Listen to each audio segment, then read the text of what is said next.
Good evening, visitors. Welcome to the Australian War Memorial's last post ceremony.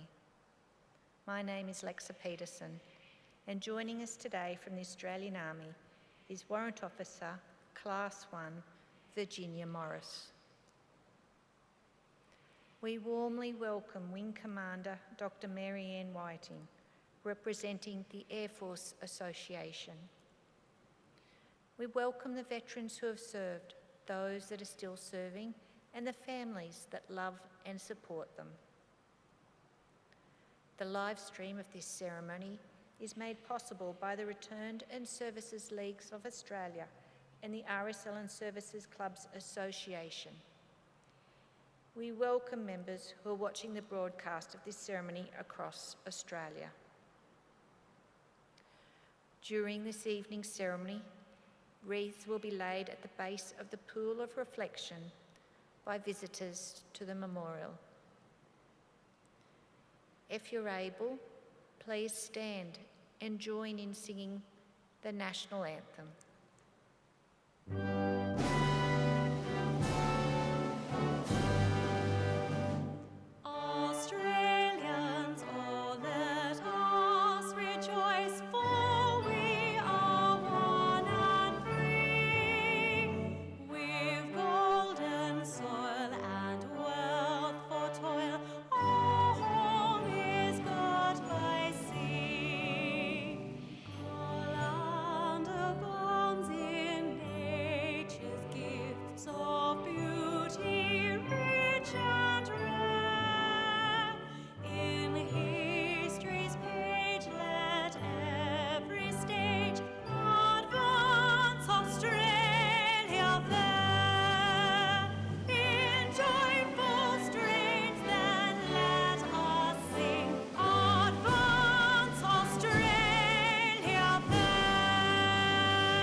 If you're able, please be seated.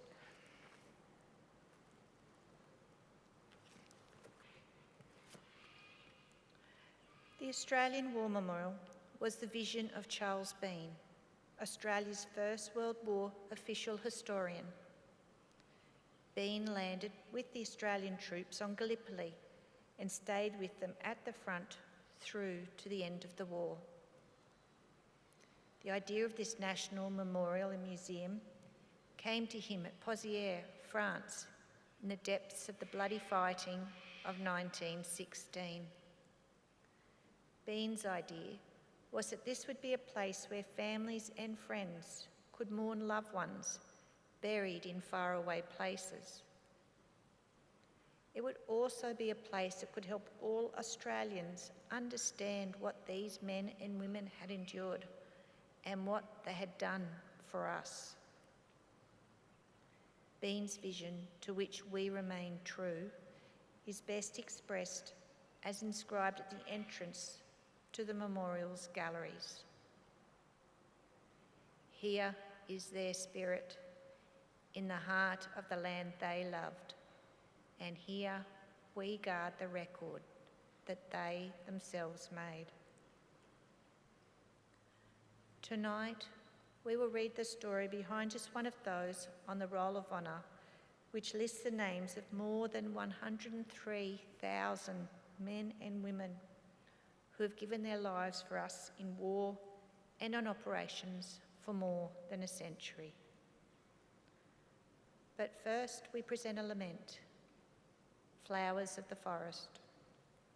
Wreaths or floral tributes will now be laid the base of the pool of reflection.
Today we remember and pay tribute to Pilot Officer Lindsay Fairclough, who was killed during the Second World War. Lindsay Fairclough was born on the 15th of July 1923 in Nedlands, Western Australia, to Samuel and Margaret Fairclough. He had a sister, Lois, and three brothers, Graham, George and Geoffrey. Their father was a blacksmith. Lindsay attended the Southern Cross State School and after found work as a messenger before becoming an apprentice stereotyper in the printing trade with Lamson Paragon. On the 12th of October 1941, Fairclough enlisted in the Royal Australian Air Force at the age of 18. He trained as a pilot and in October 1942, having received his wings, he was made sergeant. Fairclough embarked for overseas service from Melbourne on the 30th of November 1942, arriving in Britain the following February. As part of the Empire Air Training Scheme, he was one of almost 27.5 Royal Australian Air Force pilots, navigators, wireless operators, air gunners and flight engineers who joined Australian and British squadrons in Britain throughout the course of the war. Further specialist training followed in England, and in April 1943, Fairclough was promoted to Flight Sergeant. That December, he was made Pilot Officer, and on the last day of 1943, he was posted to number 463 Squadron, RAAF. As part of a bomber command, the squadron flew the 4-engine Arvo Lancaster heavy bomber. On the evening of the 30th of January, 1944, Bomber Command launched a bombing raid on Berlin.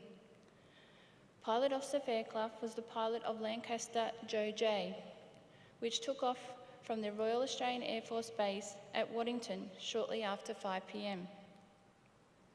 They met with heavy resistance from the enemy over the target. Fairclough's Lancaster was attacked by a night fighter that put the intercom out of action and set fire to 3 of the engines. The Lancaster exploded and crashed near Lutgendorf, about 120 kilometres northwest of Berlin. Bomb armour Flight Sergeant Peter Giles was knocked unconscious by the explosion and thrown clear of the aircraft.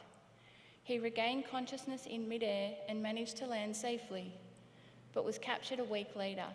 He was the only survivor. Those killed in the crash with Pilot Officer Lindsay Fairclough were fellow Australian Flight Sergeants Leonard Carrius, Alan White and John McLean, along with British Sergeants Norman Verner and Dennis Robinson.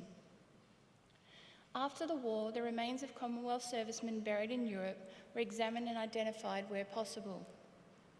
The bodies of Fairclough and his crewmates were located, but only one could be identified. The unknown were reinterred in a communal grave at the Berlin Second World War Cemetery. Lindsay Fairclough was 20 years old. He was dearly missed by his family and friends and colleagues back home, who all placed in memorial notices in the newspapers for years after his death. One, inserted by his uncle and aunt, read, "God takes our loved ones from our homes, but never from our hearts." Pilot Officer Lindsay Fairclough's name is listed on the Roll of Honour on my left, among almost 40,000 Australians who died while serving in the Second World War. His photo is displayed today by the Pool of Reflection. This is but one of many stories of service and sacrifice told here at the Australian War Memorial. We now remember Pilot Officer Lindsay Fairclough, who gave his life for us, for our freedoms, and in the hope of a better world.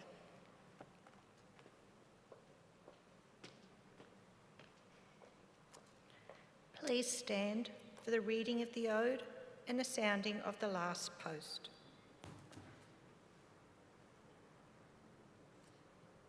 They shall grow not old as we that are left grow old. Age shall not weary them, nor the years condemn. At the going down of the sun and in the morning, we will remember them. We will remember them.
lest we forget.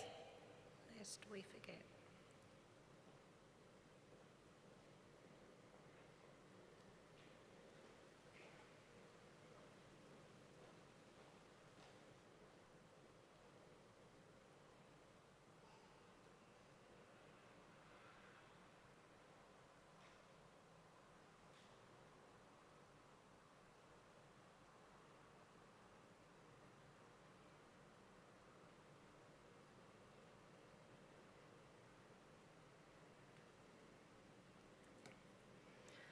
We leave you this evening with the words of the memorial's founder, Charles Bean. Many a man lying out there at Poziere or in the low scrub at Gallipoli, with his poor, tired senses barely working through the fever of his brain, has thought in his last moments, well, it's over, but in Australia they will be proud of this. Ladies and gentlemen, that concludes the last post-ceremony. On behalf of the Director, staff and volunteers, thank you for visiting the Australian War Memorial today and for your continued support during the Memorial's development project. We wish you all a very pleasant evening. Thank you.